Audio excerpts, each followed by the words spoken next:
everybody, welcome to WineupTV, and part of what we're going to be doing now moving forward is promoting a lot of other businesses here in Portland. This is where everything happens. We're with Lenny here at Eastside Distillery, and again, we've been trying to sit down for a couple of years now. A while, yes. You know, you go through changes, and you start off with a label, and you have another building, and then things happen, and then you finally found this location. And tell us a little bit, Lenny, about, well, you've been unemployed basically since like the 90s. We always joke about that because we work 7 days a week, but we're continuously unemployed. Right. So what made you get into distilling?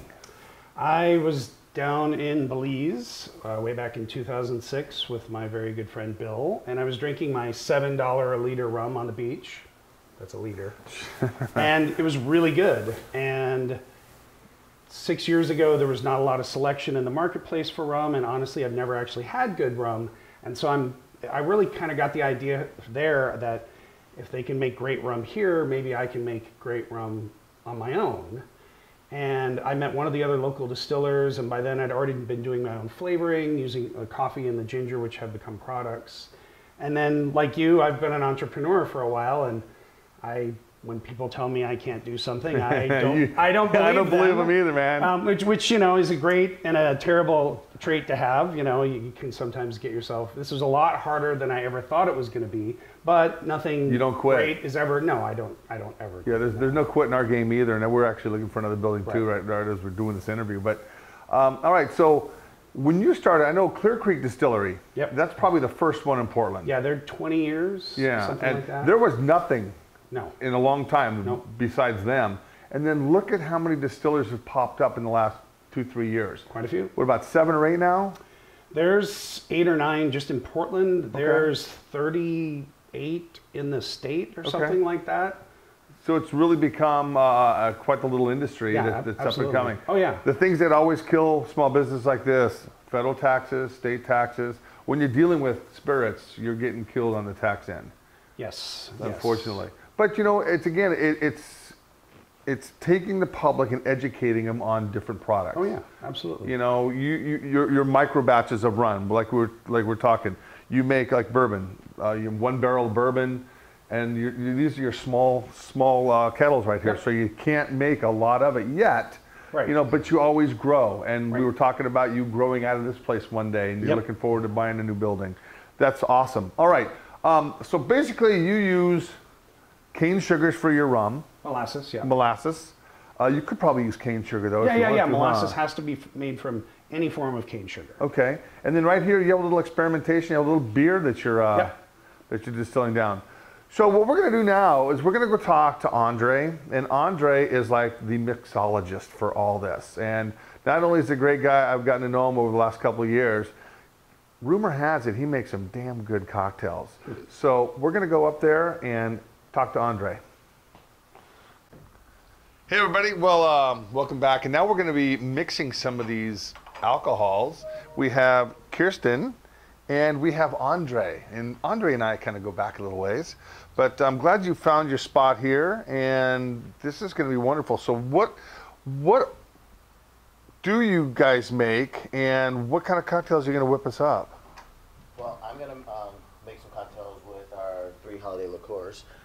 While I work on my first one using our holiday spice, Kirsten can tell you a little bit about the products that we make. All right, Kirsten, go ahead. Okay, so all of the holiday liqueurs are actually based with our silver rum. The holiday spice has a blend of your typical mulling spices, so cinnamon, cloves, nutmeg, little vanilla, little orange peel, all of those wonderful delights that basically makes, you know, Christmas in a bottle. Sure.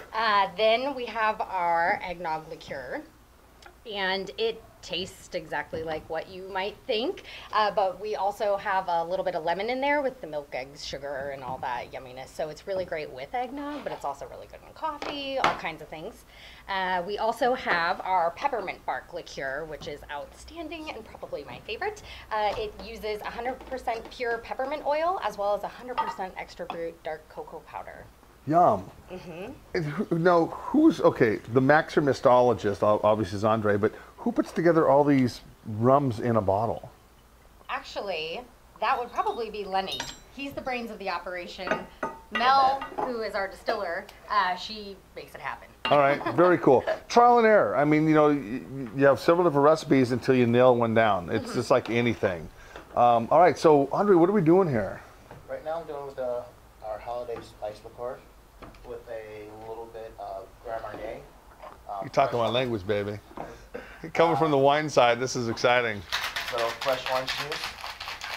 This is going to actually bring out a very different flavor in it with a little lemon sorbet. Cut with the tartness of the lemon, it'll just be perfect with it. What a good-looking cocktail to start. All right, so a little bit of Grand Marnier in here. You know what? If nobody else is going to try this, I'm going to try it. Oopsies. Look at that. Spilling already. Boy, that's smooth. It's got really nice spices. You know, you're right. It's got that is it clove? Mm-hmm. A little clove in there, a little cinnamon in there. It's a really nice combination of liqueurs, and this is very refreshing. I thought it was going to be a little bit overpowering, but it's not. No, the citrus from the orange and the lemon sorbet actually mixes very well with the spices in the holiday liqueur. All right, so you guys are open 7 days a week here. Mm-hmm. You're here all the time, Monday through Friday. Yes. Basically, right? Yep. People can come in here and for a tasting. Typical tasting includes what? So usually what we do is for $5, you can come in and you can actually try 4 of our different spirits of your choice. And then we also feature different mini cocktails that we serve just as kind of a suggestion for people, you know, what they actually want to do with our product. So right now we're doing the holiday spiced with hot apple cider, or we're doing the coffee rum with horchata over ice. Sometimes, you know, if people are like, oh, I kind of want to skip the cocktail because I'm interested in trying more of your spirits, then I would substitute like a spirit or 2 for the cocktail, just because, you know, sometimes people come in, they want to try the bourbons, they want to try the rums, they want to try a little bit of everything. So. That's pretty cool. Yeah. So I'm going to integrate this on my new urban distillery tour. And I think it's going to be great being able to come around and meeting. There's not a lot of distilleries here in Portland. I think there's, like Lenny said, there's 7 or 8. Mm-hmm. So it's a very small, close-knit group of people that are doing this. And I think that over years it's going to expand. You know, Oregon has it's like a breeding ground of booze. Mm-hmm. Food, gluttony, alcoholism. Now, just, you know, between the urban wineries, the breweries, and all the restaurants and the distilleries, it's crazy around here. Absolutely. You know, what a great place to live. All right, Andre, go ahead. And what are we working on there?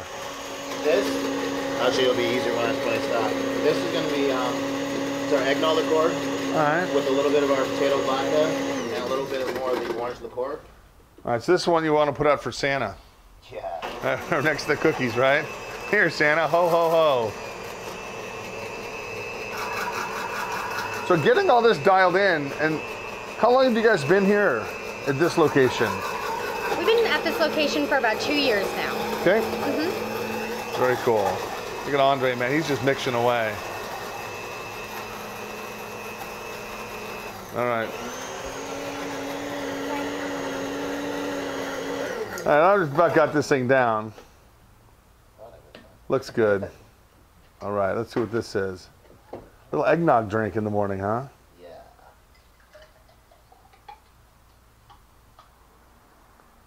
And then what's around the rim? I actually took some ginger snaps, crushed them. Oh, dude, let's put some more calories on that thing, will you? That's not even right. You know, I'm trying to lose some weight around here. All right, so let's see if I can drink this without making a mess.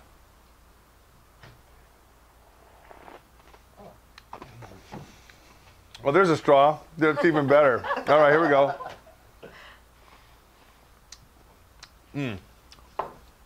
The ginger snap makes that.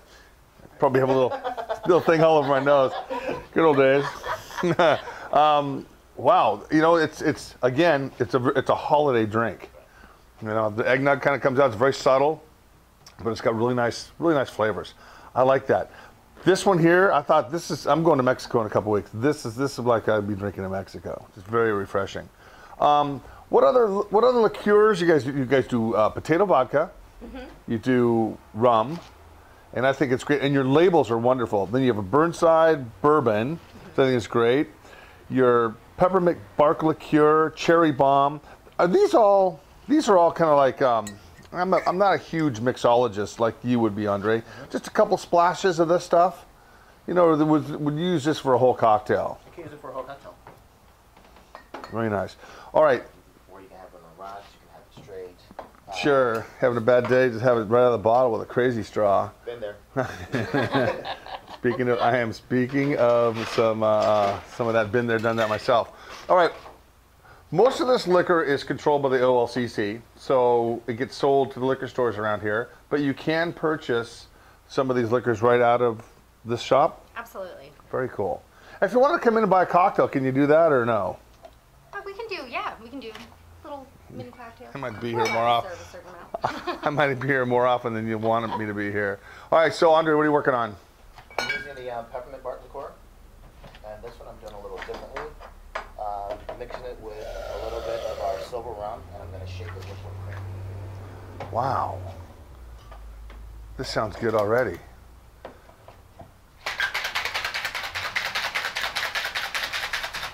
So Kirsten, tell me about yourself. Where did you come from before here? Oh, well, I have lived quite a few different places, actually. Grew up a little military brat. Born in Germany, lived in Texas, lived in Arizona, then lived in Washington, then made my way to Oregon because I went to the U of O, go Ducks. Yeah, right? And then moved to Andre shook his head like, Southern oh no, Oregon. she didn't go there. Southern Oregon after that, and then I'm actually fairly new to Portland, although I've kind of made my way in between and have lots of friends being from Washington and going to school in Eugene. Everyone I know is kind of spread throughout, so Portland seemed like a good next place to relocate and You like it here? settle down a little bit. Oh yeah, I love it here. Who doesn't like Portland? Yeah. Yeah, Portland's great. All right, so what do we got here?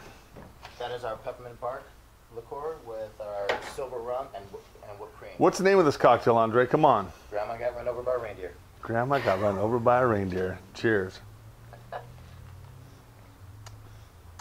Wow. It tastes like creme de menthe.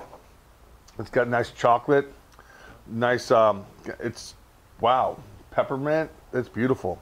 That's a good cocktail. And I think it really softens it out when you added the whipped cream to it. Really made a nice cocktail. All right, so what are your hours? We are open from Sunday through Thursday from 12 noon to 5 p.m. On Fridays from noon to 7:30 p.m. and on Saturday from 11 a.m. to 6 p.m. Wow, they're open a lot. On and off, they're open a lot. This is great, guys. So you know what? Come on down here sometime on my tour or by yourselves. You could talk to Kirsten. You could talk to Kirsten. You're welcome. And you could talk to Andre. And other than that, if there are any questions, you guys give me a call or give them a call, and we'll put their number right here on the screen. So thanks a lot, guys. Anything to say? Merry Christmas. Happy Kwanzaa. Go Beavers. Go Beavers, I like that. We're going to end it at that note. Rock on. Thanks a lot. All right, so after we talked to Lenny, who owns the place, after we've talked to Andre, who's the mixologist, and Kirsten, we now have to talk to Mel. Because without Mel, none of this would really happen because she is the distiller. So you got into this very serendipitously. Very much. You know, tell us a little bit about your past, your history, Okay. and how you ended up here. Sure. I was an English major at the University of Oregon. Makes complete sense. Liberal arts. I always tell the joke I had no real career plan, so I had to learn a real skill to get into this, into the job market at all. So it turns out my friend was a distiller, and he was going off to law school. I had a little bit of experience with home brewing, and the timing was just right. He asked me if I wanted to learn the next step of alcohol production. I said, why not? It's better than babysitting or brewing coffee. So he taught me everything on site, and that was about 5.5 years ago. I formerly worked for Rogue, took over their production, and then finally made my way over to Eastside. Very cool. Yeah. Very cool. So what do you make most of? Ooh, we are pumping through bourbon right now. We are starting to do really small batches of our silver rum. I do have some molasses fermenting right here. The liqueurs are taking off right now. It is the holiday season, so we are producing a lot of the liqueurs. Popularity in all of our products are rising. We are growing exponentially right now.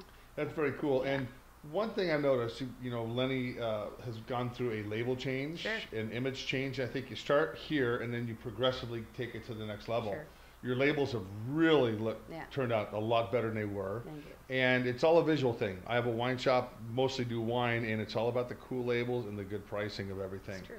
And then I've noticed you guys are at all these festivals and even at the local OLCC liquor stores. Yep. You have to get your name out there, and the only way to do it is by hiring people and promoting that product. And that's how you build a business exponentially.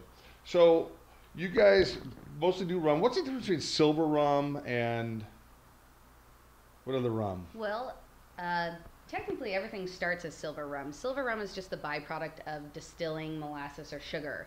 From there, you can turn it into any other kind of rum. If you age it, you can get a gold rum. If you age it longer, you can get a dark rum. If you infuse it, you can get a spiced rum. But the base is always going to be the same. Everything comes off the still clear. So if you take that pure distillate, bring it down to a palatable proof, it's ready to go, and that's your silver. I think I should learn more of this about watching that show Rum Runners on. It's like that old guy in the 1913. Like that, like the cops don't know what kind of car that guy drives, right? Yeah. The only one drives a 1913 pickup. Yeah. Yeah, I don't know what he's up to. Yeah, he looks innocent. Anyway, this has been a really cool thing. So from start to finish, how long does it take for a batch of rum? Sure, silver rum is fairly simple. It's one of the easiest products to make. Fermenting sugar is super fast. Basically, during fermentation, yeast eats sugar and converts it into alcohol. So if your product is 100% sugar, it doesn't take that long. So about a week of fermentation, 2 days of distillation, and you're done. That's So it. just over a week. Yep. That's it. All right, That's wow. You know, it's kind of like making beer. It only takes a Yeah. couple of weeks to make a batch Sure. of beer, whereas wine, as you know, takes anywhere from 3 months to 3 years, depending on what you want to do with the wine thing. Yeah. Anyway, so thank you, Mel, for Yeah, your time. you're welcome. And you guys, again, you guys have to come down Eastside Distillery. It's right here on Distillery Row. It's a really cool spot. Yeah. Thank you so much. You're welcome, sir. And have a great week. You too.